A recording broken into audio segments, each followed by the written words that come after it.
Hello and welcome to a bonus episode of my daily move room videos.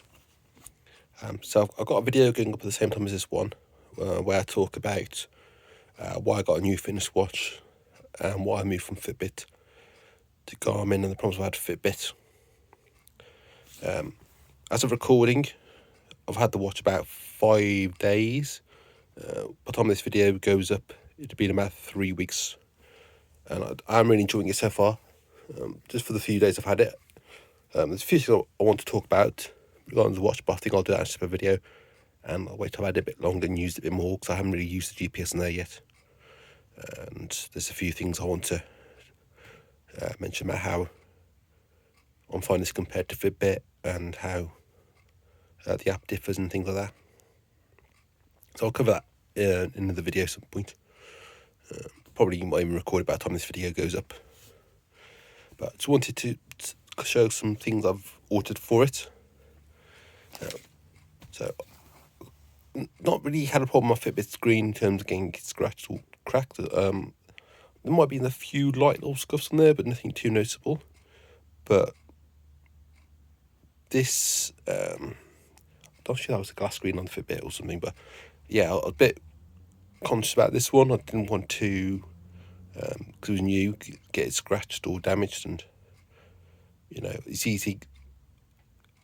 Times I've walked by and I've caught my arm on the door and banged things, and once it's scratched, that's it. You can't do much about it.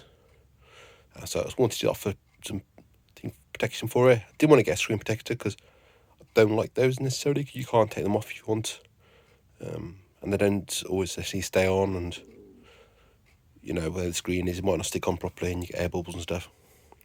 So I decided to see what other options were, and I found this pack of two, these things about £8. So basically, that's it's plasticky thing, and it just goes over the top, and it covers the buttons, covers the bezel, and it covers the band, so it's clear. So you do kind of lose the silver colour from there, but it does protect it. Obviously got fingerprints over there, so I'll wipe it before I put it back on. It's come in a pack of two. The choice was two clear ones, clear and black, and two black ones. You can see when I've recorded this video as well. I didn't want two the same. I didn't want necessarily two clear ones or two black ones. I wanted sort of a variety. So I went with clear and black.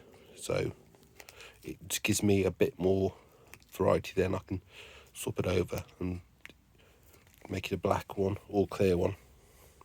Depending, probably would just leave a clear one, really. I might put the black one on if I use a different strap, but I think for the time being, the clear one's fine.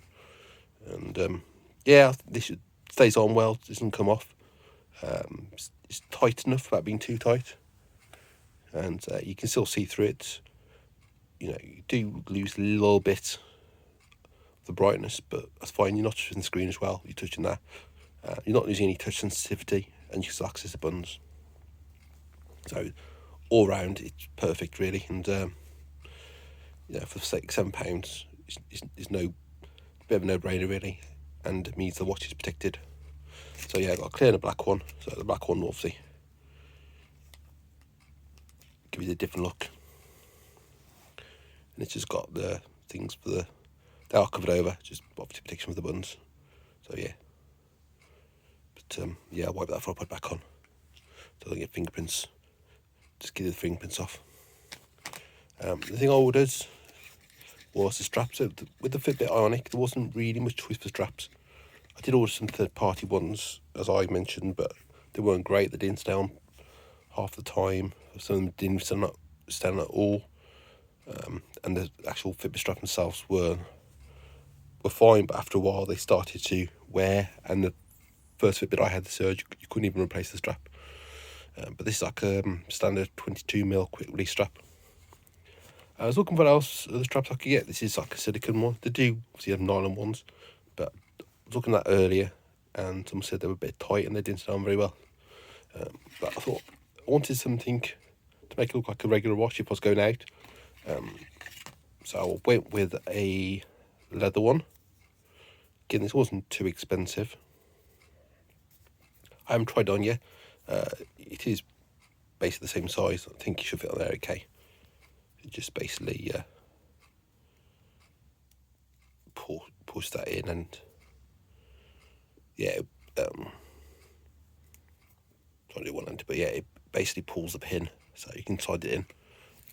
There was choice of 3 colours. There was dark brown, there was a lighter brown, and there was black.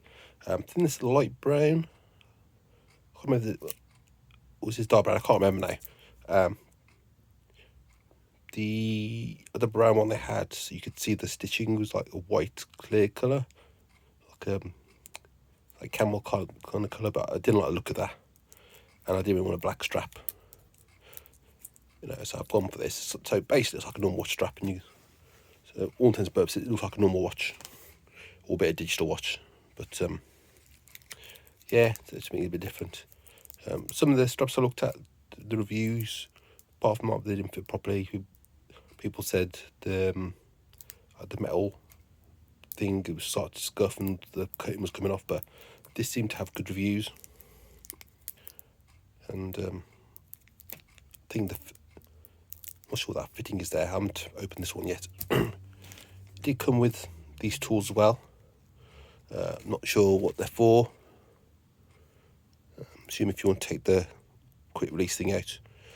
I know some people, other straps we bought, they said the quick release straps aren't the right size. Because apparently although the smaller 4S version is 18 mil, someone said the actual is 18.5 mil. So they'll have to take the things out of the straps. I don't want to be doing that, but I think that should be okay. I haven't tried it yet, but if there's any problems I can contact the seller. So those came, and that I was going to cover that. I could have covered that in the Amazon Pick Spot through video I did at the time, but didn't see the point because I wanted to mention for the watch thing. And then something else that came that could have gone in part 4, but again I want to keep it separate because related to the watch is so this pack of 10 of these. So nothing I thought about, but I was just looking for accessories and came across those. So yeah, basically a silicone thing goes in there and it covers the charging port. So stops stuff getting in there, stops getting dirty, bits of sweat in there. But obviously protection, and makes it a little bit more comfortable as well. So it does stick out a little bit, but it stays in well, doesn't come out, and it's a bit more comfortable on the wrist. So I've got that as well. So yeah, I don't think there's any other accessories I can get really. I mean, there's a bike sensor thing I can get for my indoor bike.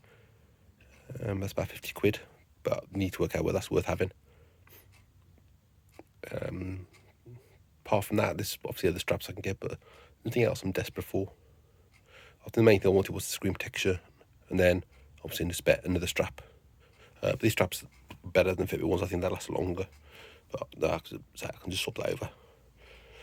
Probably wear that more as a day-to-day strap, because that one probably got more sense of wearing, and that's more for like if I want to go out. That's more like general use really, and it's probably better with sweat. If you're doing it like exercise, it's probably better for sweat than that would. But yeah, there's anything else I really want. One thing I do need to do with it before I actually go outside and use it is do my stride length, because I always felt with Fitbit I'm never sure if my stride length correct, and obviously it makes it more accurate when you're indoors for the steps, for the distance, and then when you're outside, obviously the distance from GPS, but then calculates the number of steps you've done based on your stride length. So again, outside you want the steps to be more accurate, so work out exactly how best to measure my stride length.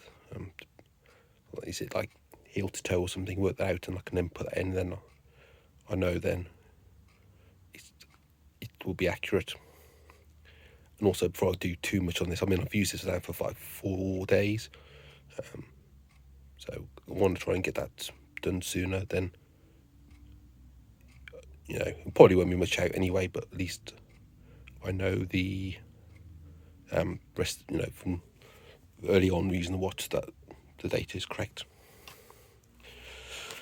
And so the watch strap came in that, so I'll probably just keep it in there and then keep that one in there when I'm using this one. But yeah, that was just it for this video. So I want to show some little bits I got from my Garmin watch. And yep, thanks for watching. I'll see you again soon.